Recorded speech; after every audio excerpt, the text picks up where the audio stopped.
Welcome to Study Session 6, Historical Precursor to the International State System 2, the Political Empire 3, Chinese Empire. Introduction.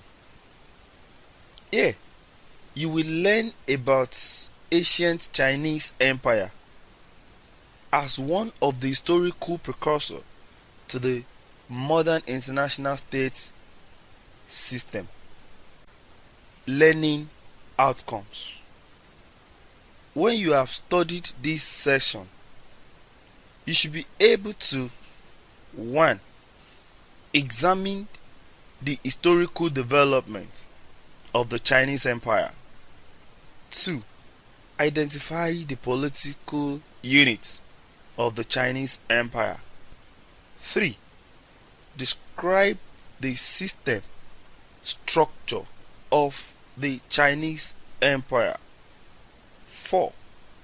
Analyze the unifying elements of the empire. Historical development of Chinese Empire. With thousands of years of continuous history, China is one of the world's oldest civilizations. Much of Chinese culture, literature, and philosophy further developed during the Zhou dynasty, that is 1045 to 256 BC. The Zhou dynasty began to bow to external and internal pressures in the 8th century BC, and the kingdom eventually broke apart into smaller states, beginning in the Spring and Autumn period and reaching full expression in the Warring State period. The states of the Spring and Autumn only gradually formed an articulated system. They were at first weak, and the territories of some were still shared with native peoples. The Spring and Autumn multiple state system was not culturally uniform. It included Scintic and non-Scintic states on a basis of functional equality. Interstate diplomacy was ruler-based.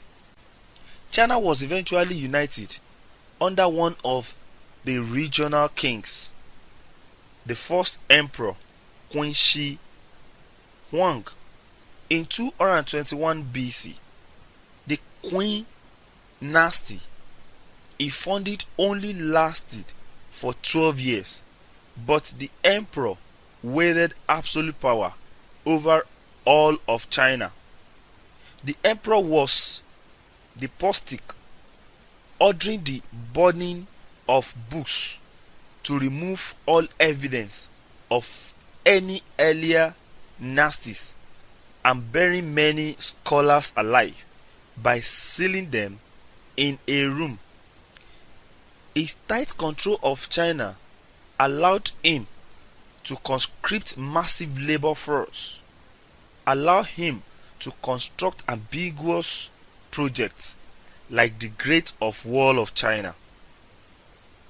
The Qin dynasty had gained control over the mass of peasants by abolishing the land holding lords, whom they had formerly served, and by also abolishing agricultural output and allowed for larger military states.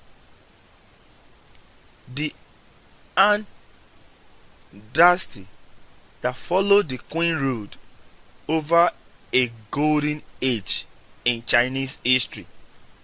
Their aggressive policy towards the barbarian nomads greatly expanded their frontiers in all directions. They had used the nomads, mounted strategies against them, pushing into Central Asia and making contracts with the Persians. This connected the Roman, Persian, and Chinese trader routes, creating the Great Silk Road. China traders and governments prospered from the government's held monopoly on silk. The following dynasties created a feudal system but continued to be autocratic monarchies.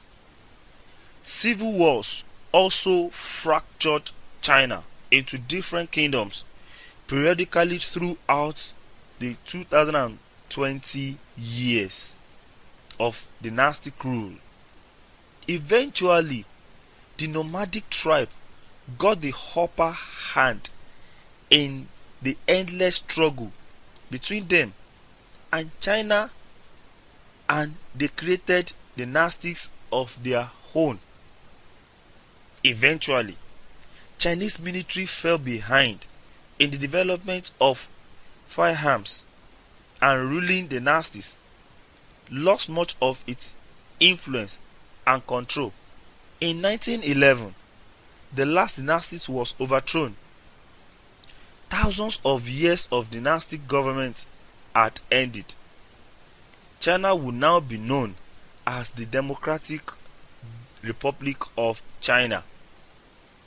But heavy-handed rule persists throughout the modern Chinese state as in the ancient eras. Heterogeneous political units, kingdoms, republics, tribes, and provinces. Ancient China had a government ruled by dynasties, sometimes united under one dynasty, but often competing dynasties in controlling different regions. The government was dynastic. It was sometimes united under one dynasty, and often times there were competing dynasties controlling different regions. In a situation where one of these regional dynasties became dominant, their king would become the emperor. The governments these dynasties created tended to be very autocratic and even despotic, ruthlessly enforcing their rule and conscripting massive armies and labor forces. The resources, large area, and large populations of ancient China demanded a strong central government. Thus, the governments were absolute monarchies, led by the patriarchy of a ruling dynasty, and warfare was endemic.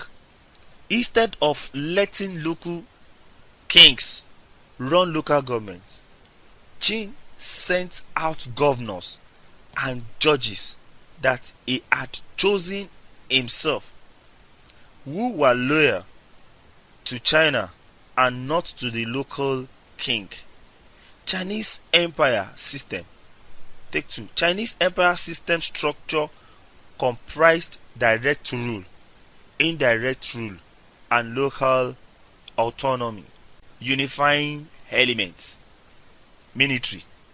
The Qing dynasty had gained control over the mass of peasants by abolishing the land-owning lords whom they had formerly served. The abolition also agricultural outputs and allowed for a large military forces. Commerce. The Qing also standardized weight and measure, and even standardized axis length for charts to ensure their roads were the right wife. This increased all at the effect of increasing trade. Culture. China had a central unifying culture built around philosophers such as Confucius and Laozi that was attractive to people over a wide land area. Also, the Chinese written language was developed from pictograms that represented words, which, although pronounced differently in different locations, could have the same meaning over wide land areas.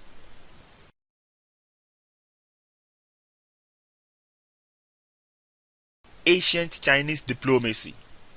The first records of Chinese diplomacy date from the first millennium BC.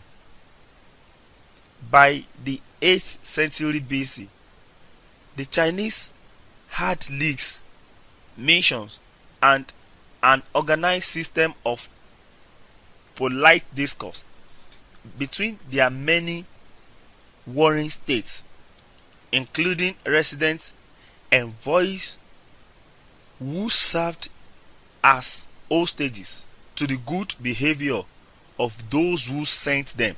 This tradition of equal diplomatic dealings between contending states within China was ended by the country's unification under the Qing Emperor in 221 BC and the consolidation of unity under the Han dynasty in 206 BC.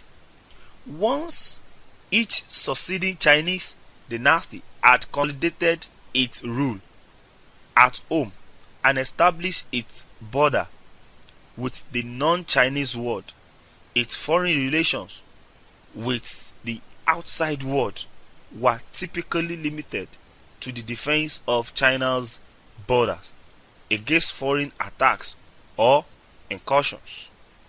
The reception of emissaries from neighboring states seeking to ingratiate themselves and to trade with the Chinese state, and the control of foreign merchants in specific ports designated for foreign trade. Study session summary. In this study session, you learnt 1. The historical development of the Chinese Empire. 2. The political units of the Chinese Empire. 3. The system structure of the Chinese Empire. And 4. The unifying elements of the empire. This is the end of study session 6. Thank you for listening.